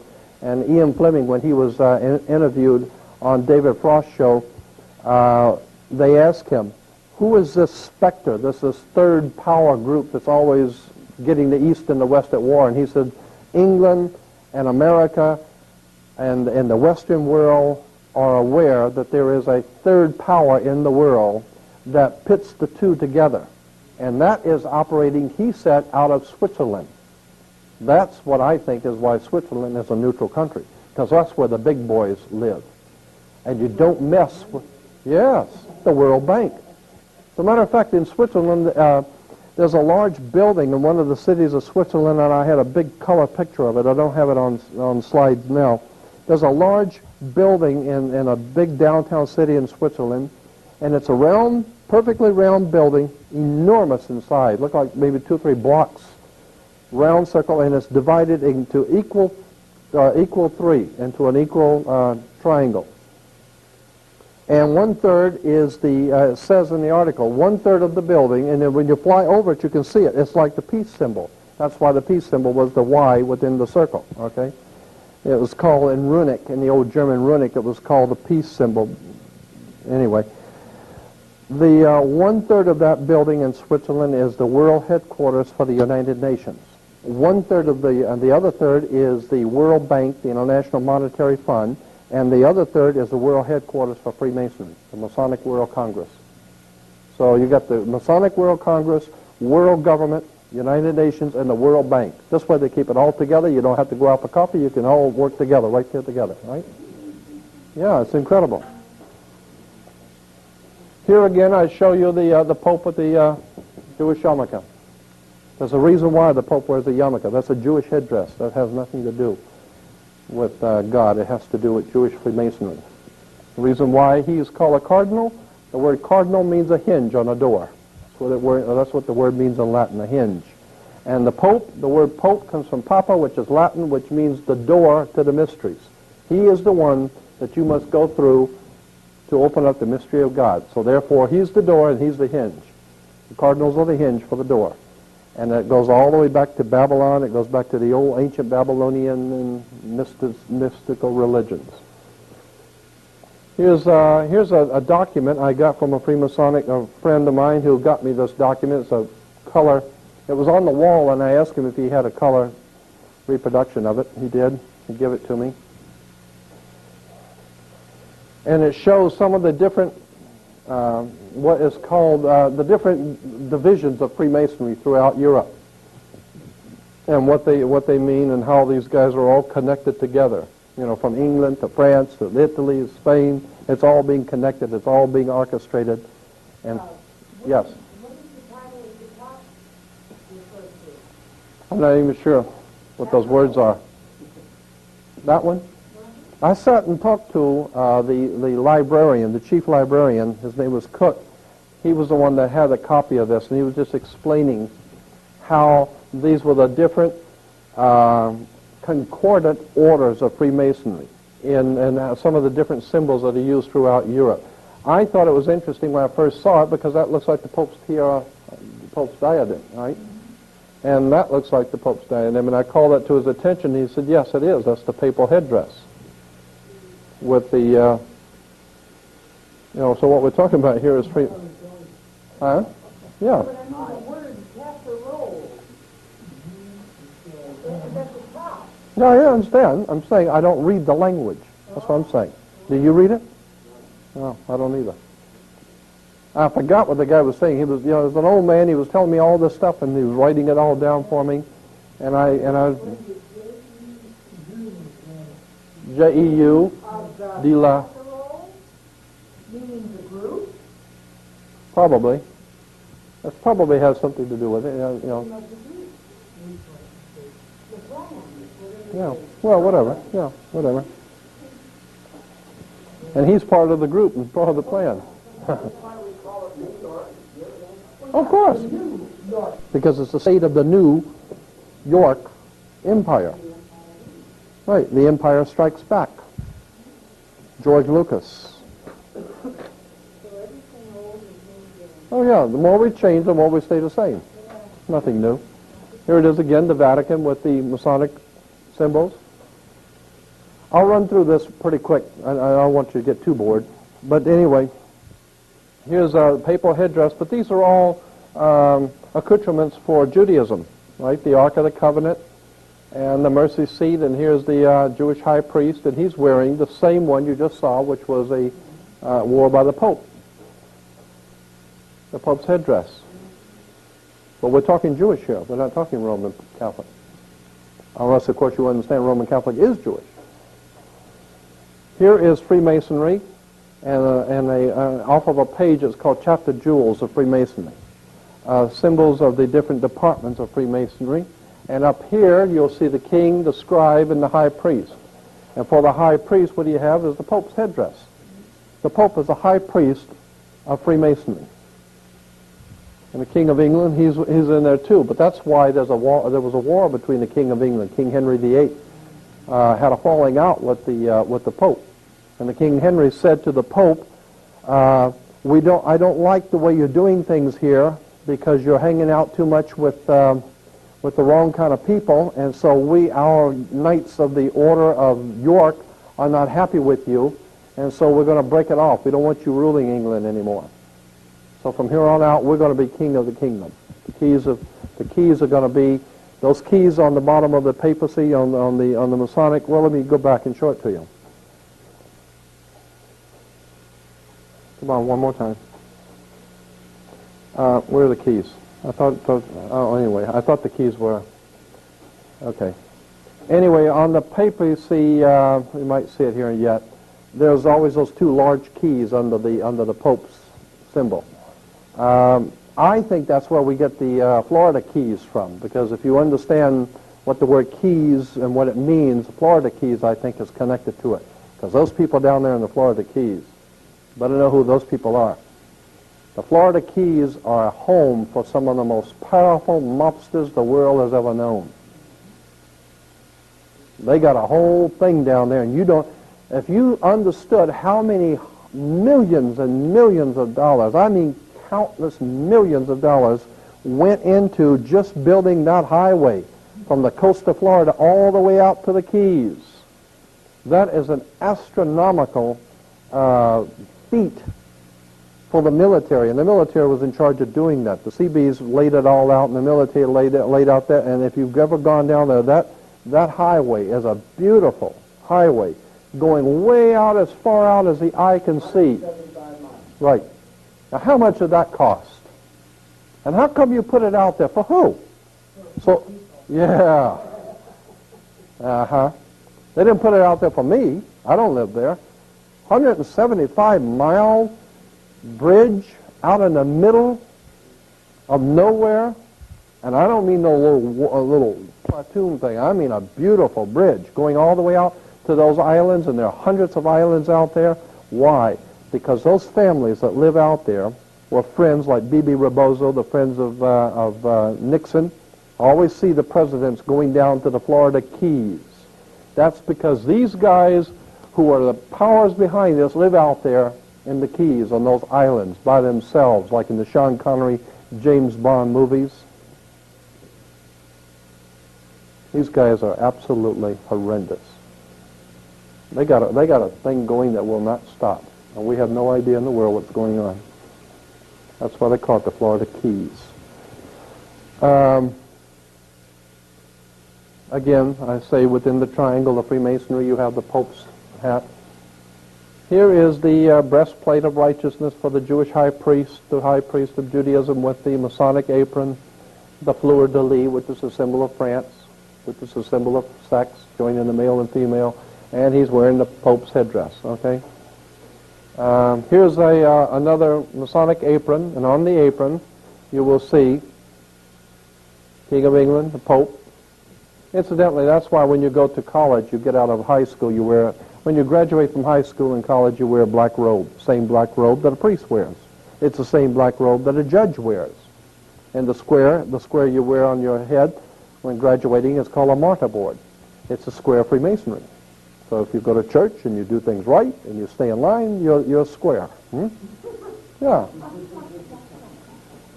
And here is what we call the Royal Arch Freemasonry, which we saw before, Royal Arch. And that stone right in the middle that holds the two sides of a Royal Arch together is called a keystone. That's why Pennsylvania is called a keystone state.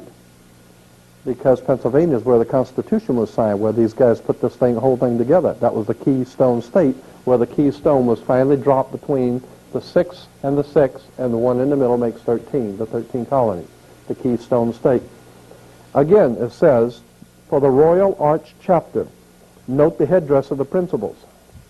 We're talking about the Royal Arch chapter, right? And note the headdress, again, the Pope, the King of England. Now, we have something here, these symbols up here, this is what is called, and I can't remember if it's a 60 or the 90, but I'll do it again. This is a I think the 60-degree square of Freemasonry, with the G for geometry in the middle, the 60-degree, and incidentally, the reason why it's like this is because of the triangle pointing down and the triangle pointing up. You know, if you cross them, then it becomes the Star of David. That's why it's there that way. Yeah, that's it. And that's according to the Masonic books. They say it's actually a takeoff on the Masonic Star of David. Triangle up and triangle down, but this is the 60-degree square. All right. On them, anytime you see like the Olympic stars or any of these other, they always have the ribbon, right? Anytime you get an award from the government, it's on a ribbon. That's called a 90-degree square. That's a square, but it's at the 90th degree, a 90-degree square, okay? You have to keep that in mind because that's a Masonic square, okay? Here it is, the 60-degree and the 90-degree. Okay, I'll back it up. I was wrong. That's the 90-degree, and this is the 60-degree. 90-degree square, 60-degree square. Well, it has to do with, figures the square of the 90-degree, and here's the square progress of the 60-degree, okay? The 60 and the 90 degrees. And what are we talking about here? We're talking about Freemasonry, okay? Here it is again. It's the same as the square of Freemasonry. Here you see it, the 90 degree and the 60 degree in churches. You know. So when you see these choirs, singers in churches, they're wearing the square of Freemasonry on them. And it's only appropriate because they're worshiping the Masonic God. Here is St. Louis at Jerusalem. According to, I don't know if this you can't see this too well, but it says St. Louis at Jerusalem. According to Masonic history, the man who first captured Jerusalem for the Knights Templars was St. Louis. Well, they honor St. Louis with the Royal Arch in St. Louis, the Royal Arch. Yeah, in St. Louis, the Royal Arch degree of Freemasonry. I mean, these guys are good. They do all this stuff and crap in front of you, and you have no idea what. Yeah. We look at all these things and have absolutely No idea in the world. It's all connected. There's nothing happening by chance. And there's no problem with economics in this country. There's no problem with lawlessness in this country. There's no problem with anything. This is the strongest, most powerful nation on the face of the earth. So if there's any problems, it's because they are causing the problem to keep you agitated and frightened and scared and in control. Ordo ad Cael.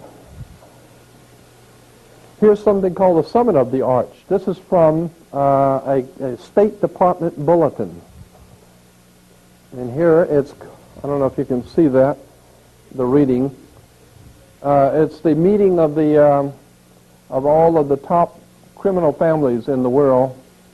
The Germans, the American, Margaret Thatcher. These are all the heads of state in the Western world.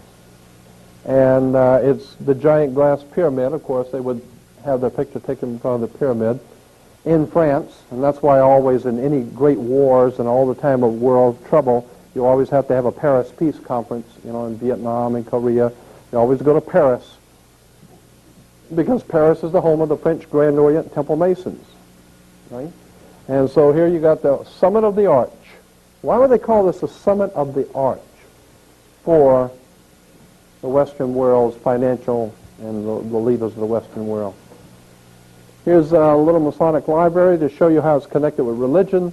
We got Masonry, Mormonism, and Freemasonry from the Masonic Lodge Publishing. So Mormons are founded by, organized by, directed by, and financed by the Freemasons. Joseph Smith and Brigham Young, the two leaders of the Mormon Church, were both 32nd degree Freemasons in the Scottish Rite. There's another book, The Relationship of Mormonism and Freemasonry. Here's Mormonism and Masonry. Freemasonry in the Book of Mormon. That's why in Utah we have Zion National Park. Zion National Park with the great white throne. Incidentally, it's not black throne, it's a white throne. And that's why America is ruled from the White House, not a brown house or a yellow house, it's the White House. Okay, and that's because England is ruled from what is called Whitehall. Whitehall is the central power of England, Whitehall. Do you think there's any passion with the salamander showing that they had an 87 million? I'm telling you, the people who are running this country are the most powerful criminals the world's ever known. Here's, oh, wait a minute. Should we take a break? Okay, let me back it up then. Huh? Oh, okay. That way we'll make it work out all right on the tape, okay? So, all right, let's get past this one thing and then we'll take a break. Masonic orders of fraternity. This is taken from a Masonic document. The direct descent of the essential program of the esoteric schools was entrusted to groups already well conditioned for the work.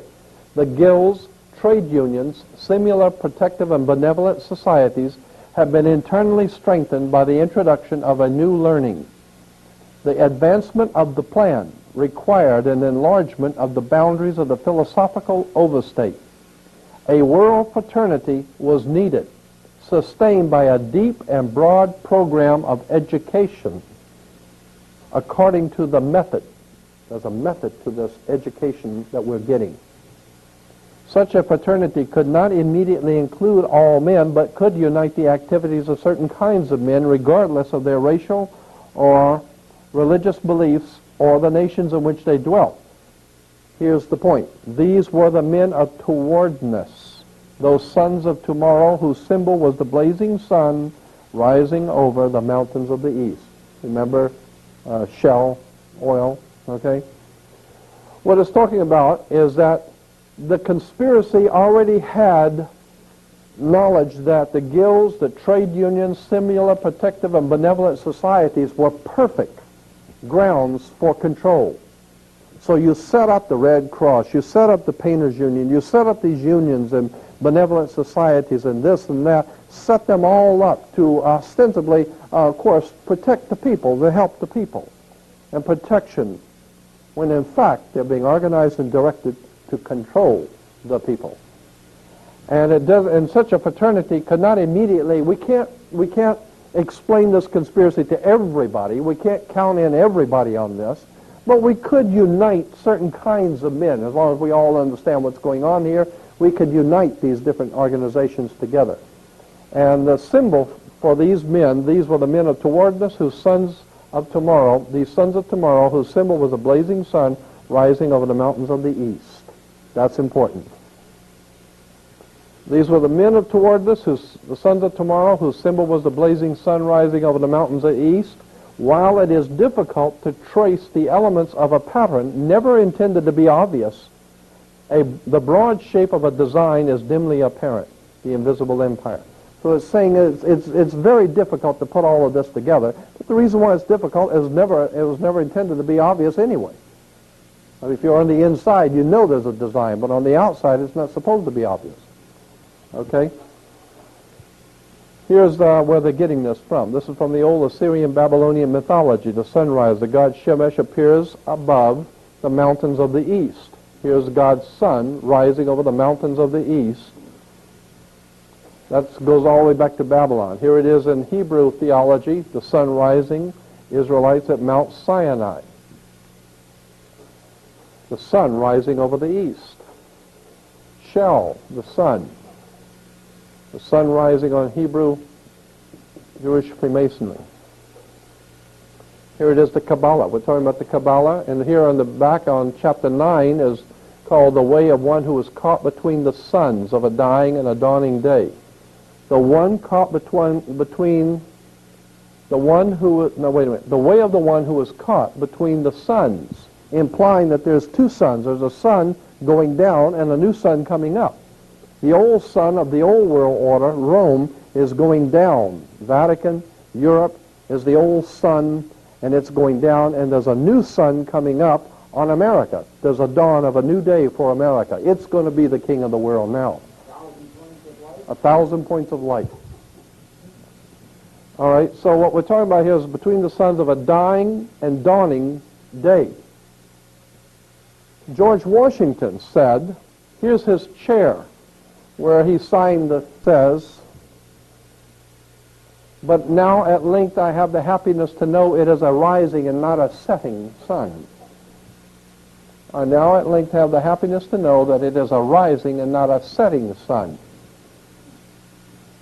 So Washington understood. This is a priceless relic of the Constitutional Convention, the rising sun chair of George Washington. Huh? Yeah, with the Fijian cap, yeah. As a matter of fact, yeah, let me go back on that. The Fijian cap, that's the old cap of the Fijians. Huh? And the reason why, I mean, I could get into this too, I'm not going to right now, but there's a reason why. We'll get into that another time. That's very interesting too, the Phrygian cap.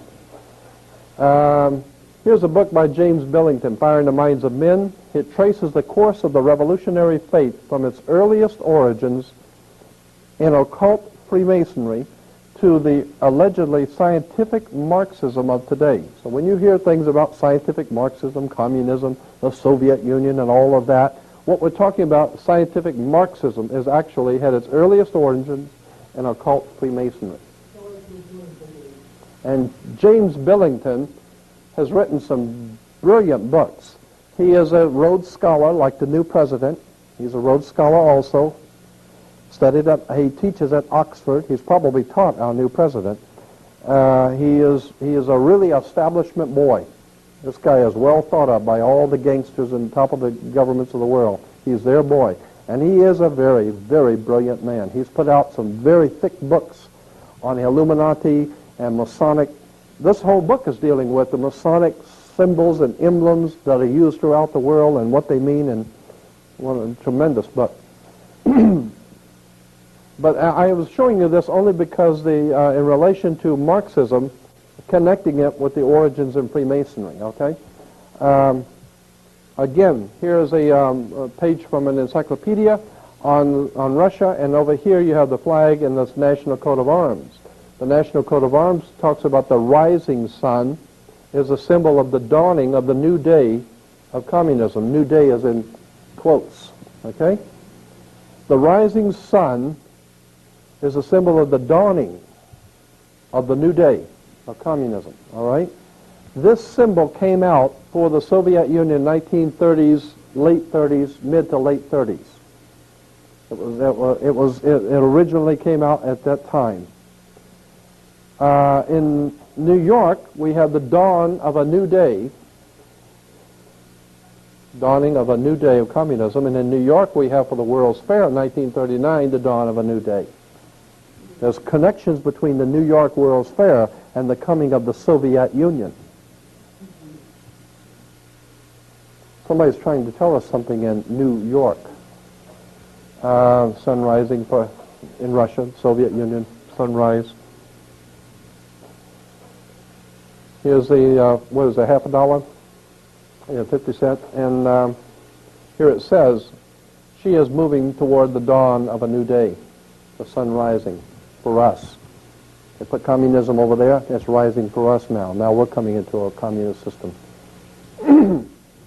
We call it democratic, like the People's Democratic Republic of China, the People's Democratic Republic of Cuba, the People's Democratic Republic of Romania, and now we got the People's Democratic Republic of America.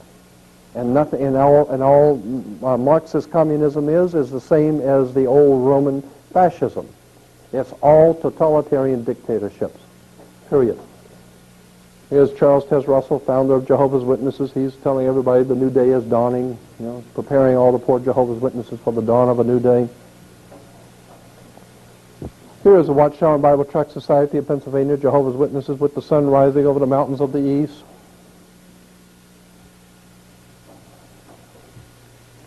There's a Christian distributor for Christian materials called the New Day, sun rising over the mountains of the east. Christians have no idea in the world. All this stuff is being manipulated, presented to them, and they have no idea in the world. And they're out there preparing the world to accept God's kingdom, Channel 40, and never realize the symbols of Channel 40 are Masonic. And all of their leaders are all Freemasons. It's too bad, but it goes back to, you know, pride precedes the fall. When it is you think you have the whole truth and you're in tight with the Lord, that's when you've been had. Richard Nixon struck a coin for himself and called it the New Day for America, the New Dawn for Peace. And that's what he did. Here's Liberia, the flag with the symbol for the rising sun on the flag, just to show you how it's used throughout the world. The sun which heralds a new day. Romania, their symbol is the sun, like the shell, the sun rising over the mountains of the east. The rising sun expresses the promise of a new day. Here's Mongolia. The horseman on horseback with the sun rising over the mountains stands for the nation's advance toward Malawi with the red sun. Malawi added the sun to symbolize the dawning of a new day for Africa, and it was. They killed a lot of people over there. And Afghanistan, there was a new dawn for Afghanistan. They broke that up and killed a lot of people. And here's on rings, high school rings, college rings, a new dawning, sun coming up. Here's the sun coming up on college rings and high school rings. There it is. Behold a new dawn, the sun coming up on the mountains of the east. I mean, hey, they control education, religion, politics, the police department, fire department, and Sears. I mean, let's face it, own and control the world you live in. It's the only game in town. You know, behold a new dawn. Kids wear these rings, have no idea in the world what that means. How much more time do we have on the film? 5 minutes. Good. A recurrent mythic model for revolutionaries, early romantics, and young Karl Marx and the Russians of Lenin's time was Prometheus, who stole fire from the gods for the use of mankind. I'll read it again. A recurrent mythic model for revolutionaries. A model for revolutionaries. And early romantics, young Karl Marx, and the Russians of Lenin's time was Prometheus, who stole fire from the gods of mankind. Prometheus. Here in New York, at Rockefeller Center, we have the Prometheus Fountain, the Masonic Square, Freemasonry, and in front of Rockefeller Center is Prometheus on the Promethean Fountain, who stole fire from God. And that's why during the Olympics you have they're running around with the torch. It's the torch of Prometheus, like the Statue of Liberty holds the torch of Prometheus. It's a symbol for the... Well, wait a minute. Yeah, I'm just going to... This is the end of it right here. The United Nations, I was saying today to one of you today that the post office, our postal service used to have on our post boxes on the street were red, white, and blue. Today they're just simply blue. They're just simply blue. Because blue is a symbol for Israel. It's a symbol, it's the national color of Israel, which is incidentally the same national color for, the international color for the United Nations. This color blue. This particular shade of blue has since become known as UN blue. This is UN blue. It comes from the old Grand Lodge of Freemasonry, the Grand Lodge blue. That's why it's called blue degree of Freemasonry. The first 3 degrees of Freemasonry is called the blue degrees. That's why the United Nations is blue. When you go to college, you get a degree. Because that's the way you move in Freemasonry is by degrees. The 33rd degree, the 32nd degree, the 3rd degree. You go to college and get a degree because these people will teach you what you're supposed to know, not what you're not supposed to know. You're not supposed to think like this. They teach you what you're supposed to know. They teach you how to earn a living, not how to live. They teach you how to think, not to think, but how to think. And so that's why at college they call you an alumni, because you're an illumini. You are illuminated. You've been enlightened by the powers that be. As long as you stay square and play on the square, you're going to do all right. As long as you don't go thinking too much. Is the end of the first section.